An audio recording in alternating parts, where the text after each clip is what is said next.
Treating cancer just got personal. The next generation of therapies could be tailor-made for your genes. Is this the breakthrough millions have been waiting for?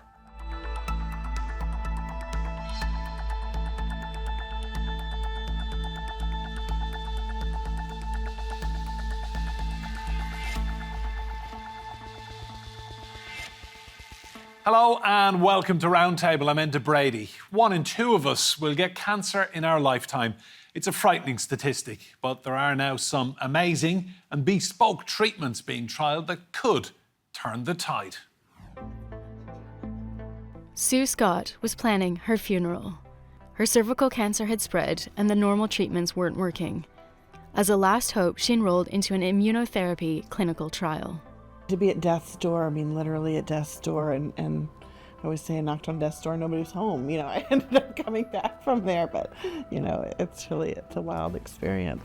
The treatment essentially supercharged her own immune cells to target and attack the tumors. Her cancer is gone, and she is 5 years in remission.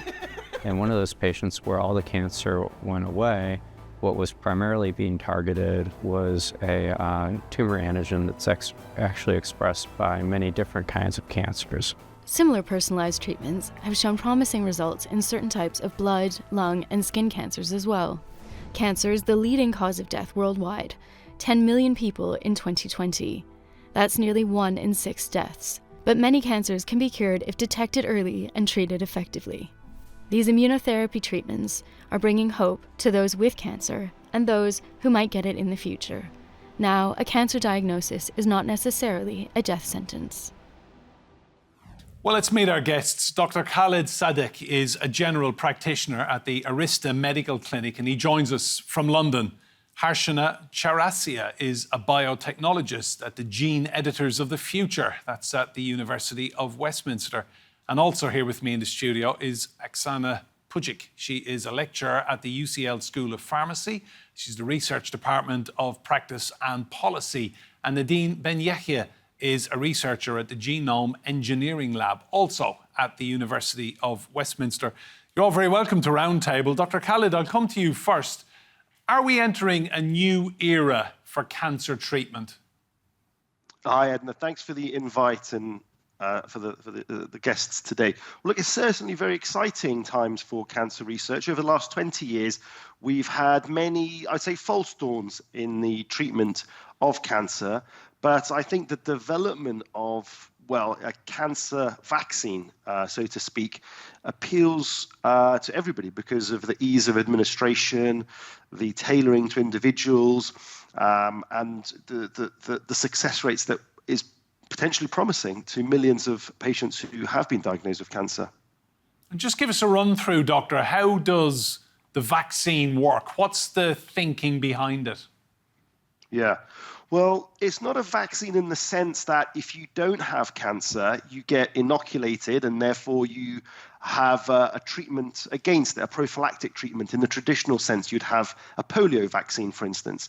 It's a drug in the sense that it teaches the immune system, once you've got cancer, how to go about and attack those particular abnormalities in the blood. And the best way that everybody who's really come across this would be in the COVID vaccine and the use of the mRNA vaccine, where we inoculated people with a protein that taught the immune system to fight the COVID vaccine.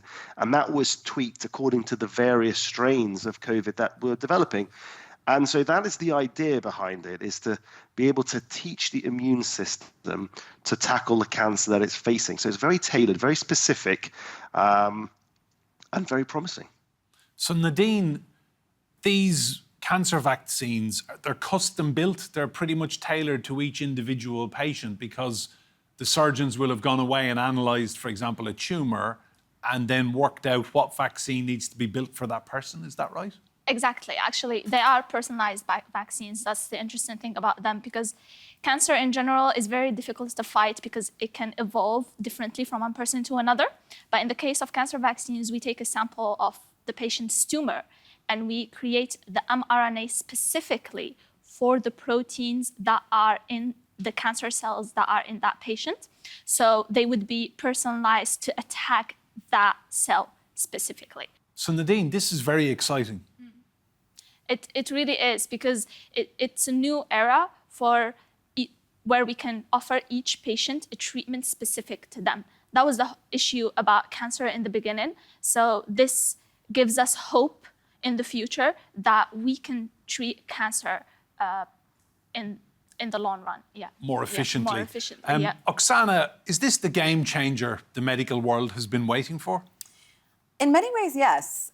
This is still experimental, in clinical trial phases, but it will not replace surgery, chemotherapy, radiation. This is another tool in the toolbox to be able to help reduce recurrence. Melanoma, we know, is one of the cancers with the highest recurrence rates. So being able to have this type of, again, personalized vaccine where you can target the specific mutations means that the survival chances just skyrocket. So in that sense, absolutely, but it's not going to replace all other forms of treatment. And I guess any weapon to treat cancer, having an extra weapon, as you say, in the toolbox, it's to be welcomed. Absolutely. We know, again, the statistics around how many people are developing cancer. What we want to shift it towards is that it's a survivable chronic disease. We do have some preventative vaccines like the HPV, which is, in that sense, for human papillomavirus, these types of vaccines that are given to younger girls to prevent them from developing cancer later on. So this combined with a treatment-focused therapy is, again, I think really important in the sense of just everyone we know. If you think of a loved one, a relative, we've all been touched by cancer in our lives, and we want to ensure that the lifespan and the quality of life are maintained. Harshana, just tell me how excited you are about all these developments. We're really excited, but we still see that there is a gap there. We need more research because it's not the only solution to cancer. We need to combine treatments and see what works and what doesn't work, which is also important, right? So I know personalized medicine seems very promising, but we still need more education, more research, more decision-making, help, support, and more funding. Yeah, we need more funding. So that's the other side of it. But yeah, we're really excited to see, as students especially, as biotechnology students, we have learned all this in theory, but to see all this happening in real life, it's amazing. And we can't wait to see the outcomes of this result, the clinical trial. One word you just used there, funding. Dr. Khaled, how important is funding now for the next few years to kind of turbocharge the research into this? Well, it's absolutely critical. Putting money where it's used effectively underpins all research and development. And without it, you can't progress. So it's a long slog. The pipeline is long. It takes a lot of money to invest in products that may or may not reach the final stage of clinical trials, but nonetheless, to progress as a society, and like Oksana had mentioned, we've all been touched by cancer in some way or another. So it's absolutely imperative that to maintain the health of the nation, that we have to invest in the basic science. I know it's early days, Doctor, but what's the feedback been so far? What have you been hearing? It's promising. I think a lot of the excitement has been on the back of where we've seen these particular tailored vaccines, and the MRI vaccine in general. Technology is novel. It's so far effective, minimal side effects, and it's probably one of the biggest signs of hope on the horizon for the prevention of recurrent cancers and treating those with cancers in situ. Oksana, I want to come back to you. You mentioned melanoma, so skin cancer. I've read that there's a trial underway for a cancer vaccine for melanoma. We could see skin cancer cured forever, you reckon? Well, I think this is an important step towards that. Equally, we still have to take precaution. All of the public health advice around limiting sun exposure, use of sunscreen, all of these aspects are going to still be just as important. But it does mean that we will see, with this additional vaccine, survival rates getting towards a curative stage, yes. Wow. And just talk me through, what other cancers do you think will be like the main ones that this will work for? Well, so far we see colorectal, lung, pancreatic, kidney being the main focus areas. But I don't see why we wouldn't be able to expand that as the research develops towards things like triple-negative breast cancer, which is one of the most aggressive forms of breast cancer, one of the most highest to return within a 5-year period. So there are people who, even if they get the all clear, still live in a lot of fear that the cancer could return. Nadine, not that long ago, this would have been the realms of science fiction, and it is now becoming medical fact. Yeah, that's really exciting. We actually studied about this, like Harshana mentioned, we studied about this in theory, about creating mRNA vaccines. And actually, this has been done before in the lab, in bench, but what we're trying to do right now is to get from the bench to the bedside table, is like we say, right? So to study about how to create mRNA, because the steps to creating this vaccine were thoroughly studied before, right? Before arriving to the stage where we go to clinical trial. And the steps to analyzing the DNA from the patient, to creating the mRNA specific to that patient, to help the immune cells to fight that cancer, all of this has been studied. Even in 2009, there was a Nobel Prize winner for discovering that certain dendritic cells, certain immune cells, can fight cancer. So from there to arrive to this stage where this mRNA goes directly to that cell to ask it literally to go and fight the cancer cells, that is really exciting. Yeah.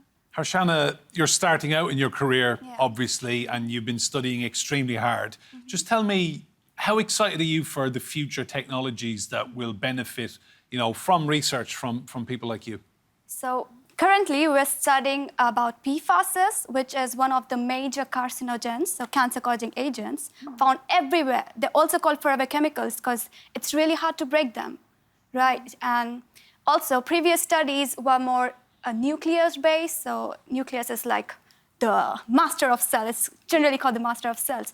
But now, as the research has been progressing, we're figuring out that, oh no, this microorganism, like mitochondria or endoplasmic reticulum, we see that they are equally important to study and the interaction between them.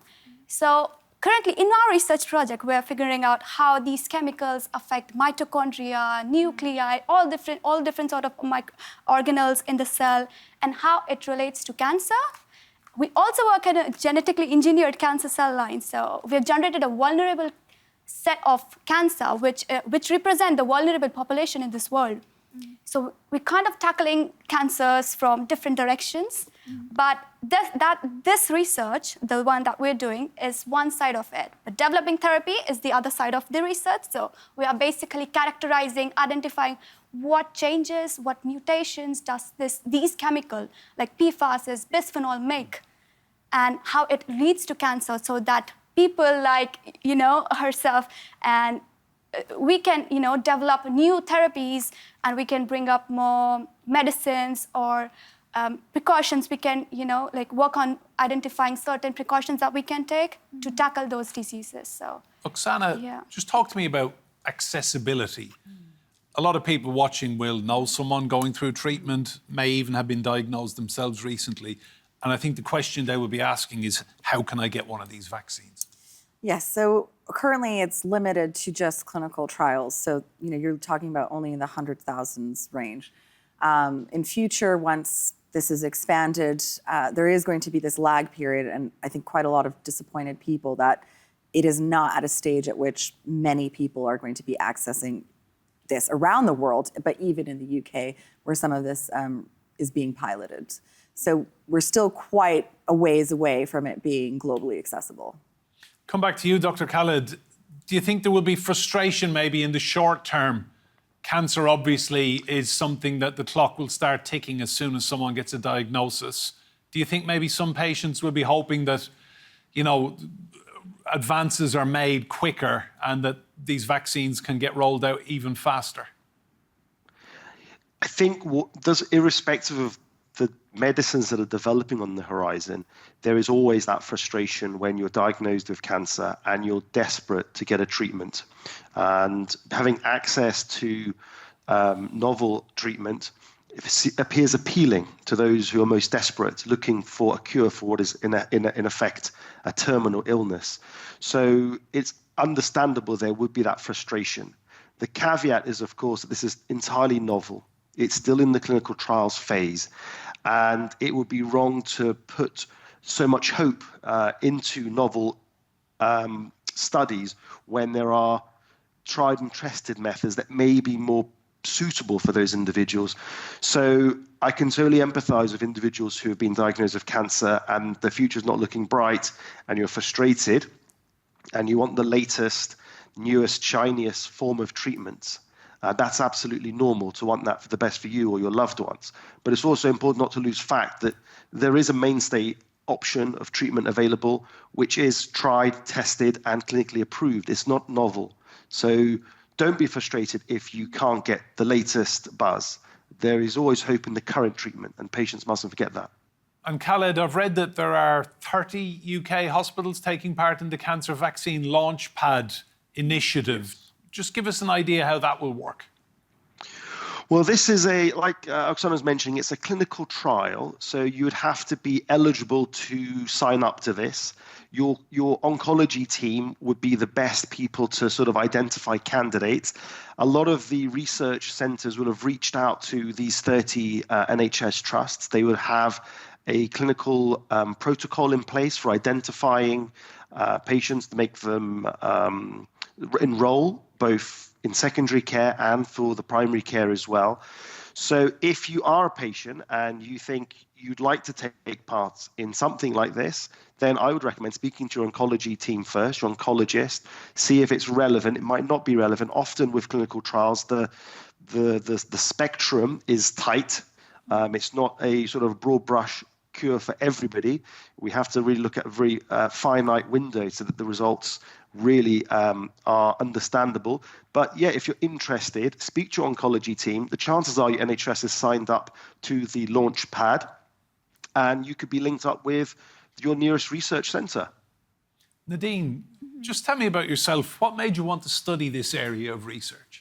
Thank you for asking. I study biotechnology, and the reason why I chose this area was because I knew that the world is evolving and we're moving towards new technologies to cure different diseases, not just cancer, because that was we study about different diseases. One of the novel technologies that recently won also a Nobel Prize is CRISPR, where we can specifically edit a gene and we can study what that missing gene can do to that cell, to the human cell. So I think helping people, as cliche as that sounds, I would love to be part of something big, creating a new technology that can help people survive the health struggles that they're going through. It's an area that keeps evolving. It never stops, and that's why I'm so passionate about it, because even when you find an answer to a question, another question pops up and you need to do more research about that and more research about that. So it's constantly evolving, and that's why I chose this area. Well, I have another question for you, Harshana. It's the same question. All right. Tell me, why did you choose this area to study in? I've always been passionate about life sciences, but because, as she mentioned, the biology of the living organisms constantly evolve, and so does the need of research. So that was one of the major things. I wanted to know things, know how these things work, know how bacteria work, and know how the diseases are caused. But particularly about biotechnology, I chose this subject because I see that it's not just the medical science that holds application in biotechnology. It's, the finance department, business department, all different sectors that you can imagine can be related to biotechnology, can find a relationship and develop a relationship with biotechnologies. Oksana, just tell me, how important is it that very bright young people are getting involved in this and wanting to change the world? Well, they're the future. So we're absolutely reliant on new ideas and passionate researchers. We need to support and ensure that those big questions are being tackled by the brightest minds. So academia is one area where we do our best to be able to support students to be exposed to industry and the really end products that end up saving lives.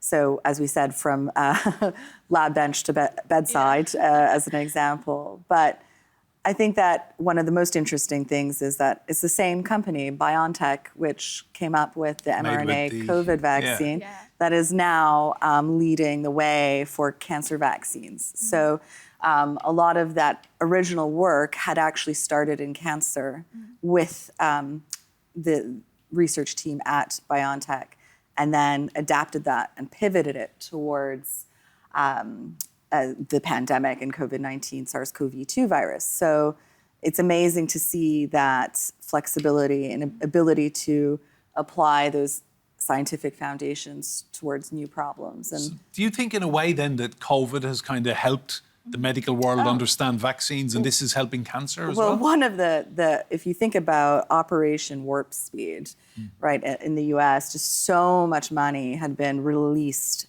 and a lot of the bureaucratic and red tape had been lifted to help accelerate.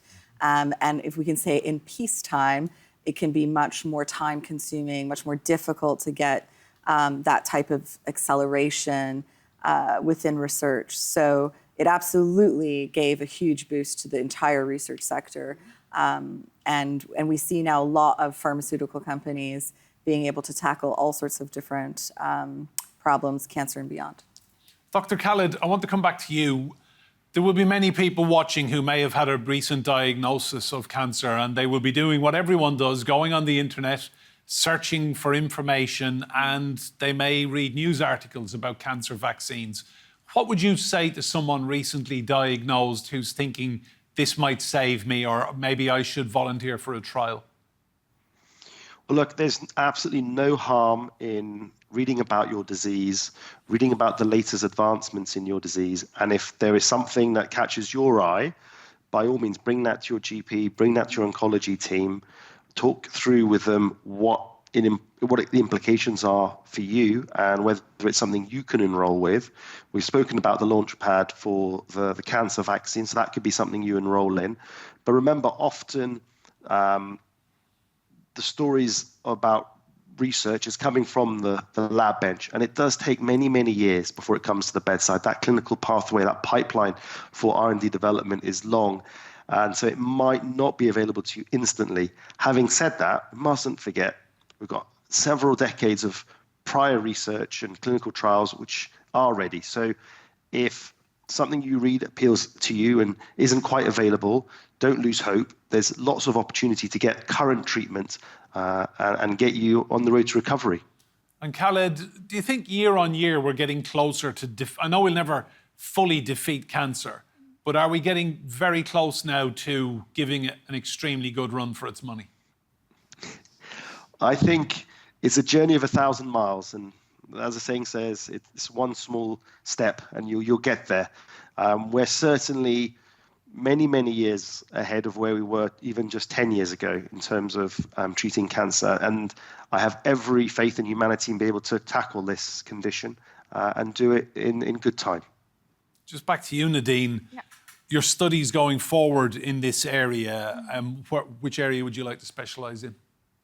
Hopefully in the future, I would like to work in a biopharmaceutical company where exactly things like this happen, to create vaccines, medicines to tackle rare diseases or diseases that are difficult to tackle. So in the future, hopefully, I want to work in the research and development. So the bench side of the research where we're working on the lab benches to create, before reaching to creating medicine, to study the disease itself and what are the things about this disease that make it difficult to tackle. Why have we been researching about cancer for so many years and we still, like Dr. Khaled said, decades away from finding a final solution? Is because the disease keeps evolving. So that's important to study. It is important to take the time during research to study about the disease. What is it about the disease that makes it difficult to tackle, and to find solutions for that? So hopefully in the future, that's what I would like to do. Same question to you, Harshana. In 5 years, I see myself working in oncology basically tackling cell and molecular biology aspect of it. So yeah, and I would actually, because of my current project, I'm actually getting more interested in identifying different carcinogens and studying them so that regulatory bodies know that, this thing exists, and these, the big industries, all those, massive industries, they expose us with chemicals that are harmful to us. And those chemicals need to be identified. And we have the voice. As the researcher, we're going to have the voice to speak up and inform the educated people and the public to, we need to tell them, okay, what you're using, what you're using is harming you, and you don't know it. So we really need to identify those chemicals. So I'm going to work with them. We wish you the very best of luck, both of you. Thank you. Harshana, Oksana, Nadine and Khaled, thank you so much for your time on Roundtable. Remember, you can see more discussion and debate on our YouTube channel. Just search for Roundtable TRT World. If you like what you see there, please do hit that subscribe button. But for now, from me and Brady and all of the team here, goodbye and thank you for watching.